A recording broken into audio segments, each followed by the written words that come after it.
क्या आप जानते हैं जिस होली को आज सिर्फ हुड़दंग और रंगों का त्योहार मानते हैं, उसका सबसे पहला सबूत आज से 100 साल या 500 साल पुराना नहीं है, बल्कि 3500 साल पहले इसका साक्ष्य मिलता है। हैरान रह जाएंगे यह जानकारी सुनकर के। अथर्ववेद के परिशिष्ट में, जिसे दुनिया का बचा हुआ हिस्सा मानती है, वहां पहली बार होली नाम का एक उत्सव का जिक्र मिलता है। लेकिन कहानी सिर्फ इतनी ही नहीं है। क्या आपको पता है, जिस गुजिया के बिना होली आपकी अधूरी है, उसका कनेक्शन तुर्की और मध्य एशिया के बकवाला से है। और वो पिचकारी जिससे आप दोस्तों को भिगोते हैं, और 12वीं सदी के मंदिरों की दीवारों पर आज भी दीवारों पर जो पत्थर लगे हैं, उन पर एक ऐसा जिंदा फिगर बना हुआ है। आज की इस स्पेशल इन्वेस्टिगेशन रिपोर्ट में हम समय के पहिए को पीछे घुमाएंगे। हम जानेंगे कि कैसे एक प्राचीन यज्ञ समय के साथ कामदेव को उत्सव में बदला, कैसे मुगलों ने किचन में समोसे और गुजियों का जन्म दिया, और अंग्रेज क्यों होली में भांग का टैग दिया। दिल थामकर दोस्त बैठ जाइएगा, क्योंकि इनाया कहानियां के चैनल में आज वो हम कहानी आपको बताएंगे जो आपने इतिहास की पुरानी किताबों में कभी पढ़ने से जो वंचित रह गए होंगे। दोस्तों, वीडियो के अंत तक बने रहिएगा। आज की कहानी बहुत ही दिलचस्प और रोचक भरी होने वाली है। गुजिया कैसे आई, पिचकारी और रंगों का खेल कहां से शुरू हुआ, आज इन सभी परतों का पर्दाफाश करेंगे। नमस्कार दोस्तों, मेरा नाम पंकज है। आपसे एक छोटी सी रिक्वेस्ट है, चैनल को सब्सक्राइब कर प्लीज बेल आइकन को प्रेस जरूर करिएगा।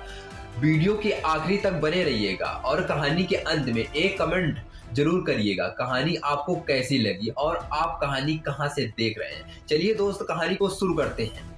होली का पुराना नाम होलिका था।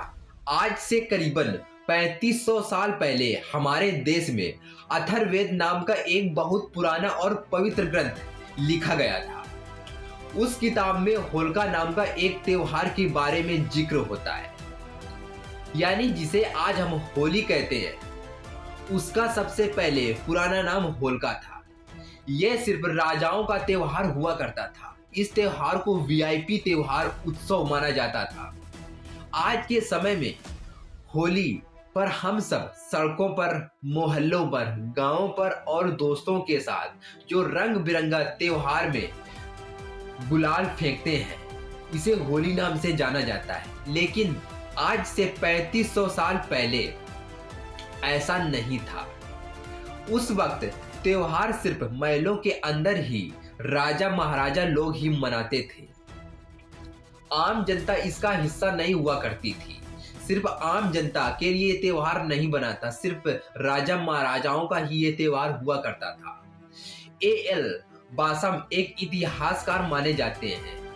उनका कहना है, आज हम होली पर जो कहानियां सुनते हैं, होलिका और भक्त प्रहलाद की, राधा और कृष्ण की, होली की जो जिक्र सुनते हैं, ये कहानियां बहुत बाद में जुड़ी हैं। ये सब कहानियां होली के शुरू होने से बहुत समय बाद उनको अटैच किया गया है। इतिहासकार बासम के मुताबिक हजारों साल पहले मध्य एशिया से कुछ लोग भारत आए, जिन्हें इतिहास में आर्य कहा जाता है।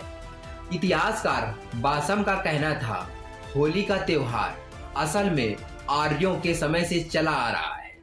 12वीं सदी में कर्नाटक के चिन्नो केशव मंदिर में एक मूर्ति है, जिसमें एक महिला पिचकारी में रंग भरते नजर आ रही है। शुरुआत में पिचकारी बांस और लकड़ी की बनाई जाती थी, लेकिन समय के साथ ये लोहे और तांबे की बनने लगी। यहाँ तक कि मशहूर किताब कामसूत्र और 7वीं सदी के नाटक रत्नावली में भी रंगीन और खुशबूदार पानी की पिचकारी की उड़ाने का जिक्र मिलता है। मतलब हमारे पूर्वज भी होली में पिचकारी से भी खेला करते थे, इस बात का उन्हें बहुत अच्छे से भलीभांति ज्ञान था। आज से करीबन 400 से 800 साल पहले यानी 13वीं से 17वीं सदी के बीच का समय था। इतिहासकार को भक्ति काल माना जाता था। यह वो समय था जब देश में भगवान की भक्ति, प्रेम और संगीत पर बहुत जोर दिया जाता था। लोग भगवान को अपना दोस्त और प्रेमी मानकर उनके लिए कविताएं लिखते थे। किताबों में राधा और कृष्ण की एंट्री कैसे हुई, इसी समय में 2 मशहूर किताबें लिखी गई। एक थी गर्ग संहिता और दूसरी कवि जयदेव की गीत गोविंद। इन किताबों में पहली बार बहुत ही खूबसूरती से लिखा गया भगवान कृष्ण और गोपियों के बारे में जिक्र मिलता है। गोपियां भगवान श्री कृष्ण से कैसे होली खेलती हैं, गुलाल कैसे डालती हैं, इसका भी जिक्र मिलता है। सूरदास के गानों ने इस तस्वीरों को बहुत ही सुपरहिट बना दिया। सूरदास और परमानंद जैसे बड़े कवियों ने मथुरा वृंदावन की लोकल भाषा, जो ब्रज भाषा हुआ करती थी, राधा कृष्ण की होली पर बहुत ही शानदार गीत लिखे। होली के समय गाए जाने वाले इन गीतों पर फाग गीत कहा गया है। प्रेम का त्योहार मनाई गई होली। आज हम लोगों ने राधा कृष्ण के खूबसूरत गाने गाए, उन्हें इतने पसंद आए कि उन्होंने इन गानों को भगवान से जोड़ दिया। धीरे धीरे यह होली हुड़दंग और रंगों का त्योहार ही नहीं, बल्कि भगवान श्री कृष्ण और राधा के प्रेम और रोमांस का एक हिस्सा बन गई। गुजियों का आइडिया एक विदेशी आइडिया माना जाता है, क्योंकि होली पर हम जो गुजिया खाते हैं, मैदे के अंदर जो ड्राई फ्रूट भर करके एक प्रोडक्ट तैयार करते हैं, इतिहासकार मानते हैं यह तरीका असल में हम लोगों का तरीका नहीं है। यह एक विदेशों से हमारे देश में आया एक नया और यूनिक तरीका है। तुर्की और ईरान में एक बहुत ही मशहूर मिठाई खाई जाती है जिसे बकलावा कहते हैं। बकलावा में मैदे और आटे के अंदर ड्राई फ्रूट भरे जाते हैं।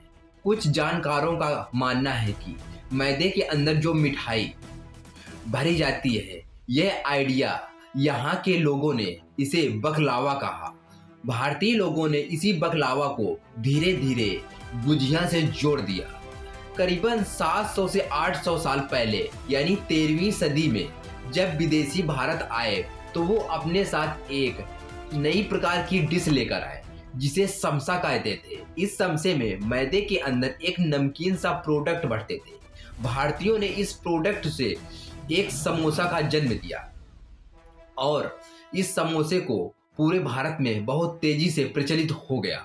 दोस्तों, तभी से गुजिया और समोसा हमारे इस होली के पर्व में बहुत अच्छे से पकवान बनाए जाते हैं। दोस्तों, यह कहानी बहुत ही रोचक रही। कहानी आपको कैसी लगी, कमेंट बॉक्स में कमेंट करके जरूर बताइएगा। Thank you for watching video. जय हिंद, जय भारत।